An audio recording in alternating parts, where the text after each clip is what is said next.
बिहार सरकार शिक्षा विभाग द्वारा बिहार विद्यालय विशिष्ट शिक्षक संशोधन नियमावली जारी कर दिया गया है। और क्या क्या संशोधन किया गया है इसके बारे में पूरे विस्तार से देखेंगे। उससे पहले आप सभी बंधुओं से एक छोटा सा आग्रह है, यदि आप हमारे चैनल पर नए हैं तो हमारे चैनल को सब्सक्राइब कीजिए और बेल आइकन दबाना न भूलें। तो चलिए इस खबर को पूरे विस्तार से देखते हैं कि बिहार विद्यालय विशिष्ट शिक्षक संशोधन नियमावली 2024 शिक्षा विभाग बिहार सरकार द्वारा इसकी अधिसूचना जारी कर दी गई है और क्या क्या जिक्र किया गया है। सबसे पहले सक्षमता परीक्षा के बारे में जिक्र किया गया है।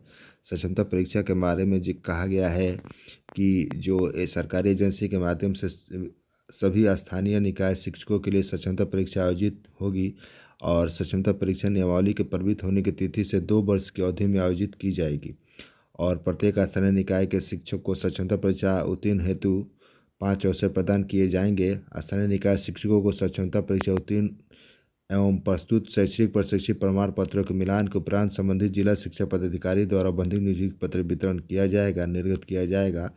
तदुपरांत उन्हें पूर्व विद्यालय के पदस्थापन के विद्यालय में विशिष्ट शिक्षक के रूप में पद रूप से पदस्थापना हेतु अलग से आदेश निर्गत किया जाएगा, जिसमें योगदान देने की अंतिम तिथि का स्पष्ट उल्लेख होगा।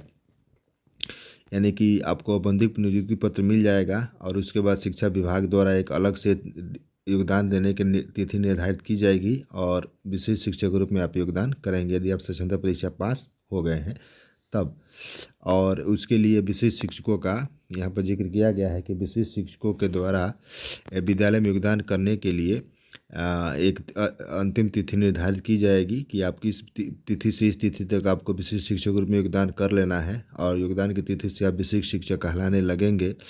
और उसके बाद जब आप विशिष्ट शिक्षक में योगदान कर लीजिएगा तो आप स्थानीय निकाय शिक्षक के पद से स्वतः विरमित हो जाइएगा। और यदि आप विशिष्ट शिक्षक के रूप में योगदान कर लेते हैं तो आप पुनः स्थानीय निकाय के शिक्षक के रूप में वापस नहीं आ सकते हैं, इसका जिक्र किया गया है। और आपका जो शैक्षणिक प्रशिक्षण प्रमाण पत्र है उसके जांच प्रांत के उपरांत ही आपकी सेवा संपुष्टि की जा सकेगी। अब चर्चा कर लेते हैं कि स्थानांतरण के बारे में क्या जिक्र किया गया है। विशिष्ट शिक्षक नियमावली राज्य के अंतर्गत स्थानांतरणीय होगा। स्थानांतरित विद्यालय में विशिष्ट शिक्षक योगदान करना अनिवार्य होगा। इस हेतु विभाग द्वारा अलग से स्थानांतरण नीति निर्धारित की जाएगी। अब अलग से स्थानांतरण नीति निर्धारित करने के जिक्र किया गया है। विशिष्ट शिक्षकों को समान रूप से जिला के अंदर स्थानांतरण पदस्थापन की कार्रवाई RTE मानक के अनुरूप छात्र शिक्षक अनुपात में विशिष्ट शिक्षकों की श्रेणी के मध्य संतुलन को ध्यान में रखते हुए प्रशासनिक कार्यों से जिला शिक्षक समिति द्वारा की जाएगी, जिसका स्वरूप नियुक्त होगा। यानी कि आप अब जो विशिष्ट शिक्षकों का जो स्थानांतरण होगा वह जिला के अंदर ही यहाँ पर जिक्र किया गया है। अब ये इस तरह से सदस्य बनाए गए हैं। जिला पदाधिकारी अध्यक्ष होंगे, उप विकास आयुक्त, अपर जिला दंडाधिकारी सदस्य, जिला शिक्षा सदस्य सचिव, जिला शिक्षा पदाधिकारी स्थापना सदस्य, इस प्रकार के यह सदस्य निर्धारित किए गए हैं। और उसके बाद चर्चा कर लेते हैं कि कौन कौन से और क्या क्या सुधार किया गया है। और यहाँ पर देखिए, और प्रशासनिक दृष्टिकोण से आपका स्थानांतरण कैसे होगा। यहाँ पर देखिए, प्रशासनिक दृष्टिकोण तथा अनुशासनहीनता, सरकारी आदेश की अवहेलना, लगातार विलंब से विद्यालय आना, विद्यालय में उपस्थिति दर्ज कर गायब हो जाना, शैक्षणिक वातावरण को दूषित करना, दूसरे शिक्षकों को पाठ नहीं करने हेतु उकसाना, महिला शिक्षिकाओं छात्रों के संवर्धित व्यवहार की शिकायत, बच्चों के अधिगम स्तर से वांछित नहीं होना, पाठ टीका संधारण नहीं करना। ये एक महत्वपूर्ण बात का जिक्र किया गया है, पाठ टीका संधारण नहीं करना। यदि आप पाठ टीका का संधारण नहीं करते हैं तो आपके ऊपर क्या कार्रवाई होगी। या देखिए, शिक्षण कार्य हेतु सरकार के निर्देश का पालन नहीं करने इत्यादि कारणों से विशिष्ट शिक्षक को प्रखंड जिला से बाहर स्थानांतरित किया जा सकेगा। ये सब व्यवहार है छात्राओं के साथ। यदि महिला शिक्षिकाएँ हैं, छात्राओं के साथ अमर्यादित व्यवहार की आपकी शिकायत आती है, बच्चों का अधिगम स्तर में वांछित प्रगति नहीं होती है और विद्यालय में उपस्थिति दर्ज कर गायब हो जाते हैं और लगातार विलंब से विद्यालय आते हैं, तो आपका जो विशिष्ट शिक्षक का जो पदस्थापन है, स्थानांतरण जो है प्रखंड जिला से बाहर किया जा सकेगा। और क्या जिक्र किया गया है। और प्रशासनिक दृष्टि विशिष्ट शिक्षकों प्रखंड से बाहर स्थानांतरित जिला पदाधिकारी के द्वारा स्वतः संज्ञान लेते हुए या संबंधित जिला शिक्षा पदाधिकारी के अनुशंसा पर किया जा सकेगा।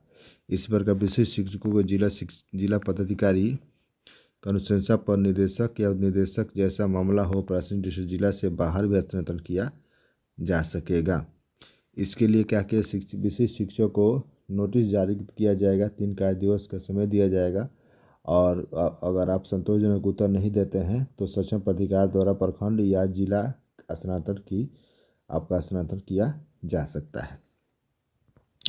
प्रशासनिक दृष्टिकोण से किए गए अंतर जिला स्थानांतरण के फलस्वरूप संबंधित स्थानांतरित विशिष्ट शिक्षक वरीयता स्थानांतरित जिला में उनके नियुक्ति वर्ष से संबंधित विशिष्ट शिक्षक वरीयता के रूप में की जाएगी। आगे अपील के लिए भी जिक्र किया गया है और एक नया जोड़ा गया है विशिष्ट शिक्षक, ये जिक्र कर लेते हैं। विशिष्ट बिहार विद्यालय विशिष्ट शिक्षा नियमावली 23 में एक नया नियम बिहार विद्यालय विशिष्ट शिक्षा नियमावली 10 के क के बाद एक नया नियम 10 ख आचरण संहिता के रूप में हस्तांतरित किया जाएगा। क्या क्या है, सरकारी आदेश का पालन करना निर्धारित पाठ्यक्रम को सुलभ ढंग से पूर्ण कराना, समय विद्यालय निर्धारित रूटीन को कक्षा का संचालन कराना, शैक्षिक वातावरण को दूषित नहीं करना और है दूसरे शिक्षक को पाठ नहीं करने के लिए बाधा नहीं करना, शिक्षक का स्वीकार नहीं करना, महिला शिक्षिका छात्राओं के सामाजिक व्यवहार नहीं करना, किसी दल विशेष के पक्ष का राजनीति से लिप्त नहीं होना, निजी ट्यूशन कोचिंग और व्यावसायिक संस्थान में लिप्त नहीं होना, बाल अधिकारों की सुरक्षा सुनिश्चित करने के बच्चों को मानसिक और शारीरिक रूप से दंडित होने देना, किस प्रकार के नशा का सेवन नहीं करना। और यहाँ पे और जिक्र किया गया है सामाजिक कुरीति विशेषकर बाल विवाह दहेज प्रथा को दूर करने में सक्रिय भूमिका निभाना, वार्षिक माध्यमिक परीक्षा उच्च माध्यमिक परीक्षा सफल संचालन बिहार विद्यालय परिषद समय से दिए जाने निर्देशों का पालन करना, विभाग द्वारा निर्धारित प्रशिक्षण में भाग लेने से इनकार नहीं करना, विशिष्ट शिक्षक पर विशाल सरकारी आचार संहिता 1976 समय यथा संशोधन में निहित प्रावधान प्रभावी होंगे। इस प्रकार का जिक्र किया गया है और क्या है उस पर भी चर्चा कर लेते हैं। विशेष रूप नियुक्त प्राधिकार निम्नलिखित मामले में एक विशेष शिक्षक के खिलाफ अनुशासनिक कार्रवाई करने हेतु सक्षम प्राधिकार होगा। और क्या है, और देखिए क्या समझा गया निलंबन, कोई भी शिक्षक जो 48 घंटे से अधिक समय से न्यायिक पुलिस सिविल अभिरक्षा में रहा है उसे निलंबित समझा जाएगा। अनुशासनिक प्राधिकार ऐसा आदेश जारी करेगा।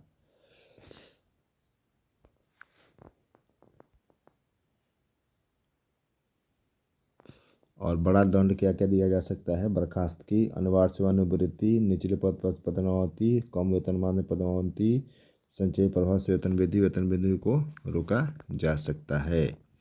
और लघु दंड क्या क्या है कि निर्धारित विधि से विनिर्दिष्ट दिनों के लिए सक्षम प्राधिकार के समक्ष उपस्थिति दर्ज किया जाना आवश्यक होगा। वेतन से कटौती के माध्यम से वित्तीय जुर्माना लगाना जो 15 दिनों से अधिक न हो। गैर संचारी भाव से वेतन वृद्धि को रोकना, प्रोन्नति रोकना। और इसके बाद है विभागीय कार्रवाई शुरू करने की प्रक्रिया, 7 दिन का समय दिया जाएगा। निलंबन का भी जिक्र किया गया है, बहुत सारा कुछ जिक्र किया गया है इस बार के नियमावली में। तो यदि आपको हमारा यह वीडियो अच्छा लगता है तो इसे दोस्तों बंधुओं में शेयर कीजिए ताकि वो भी इसका लाभ उठा सके। तब तक के लिए मिलते हैं दूसरे वीडियो में। जय हिंद, वंदे मातरम।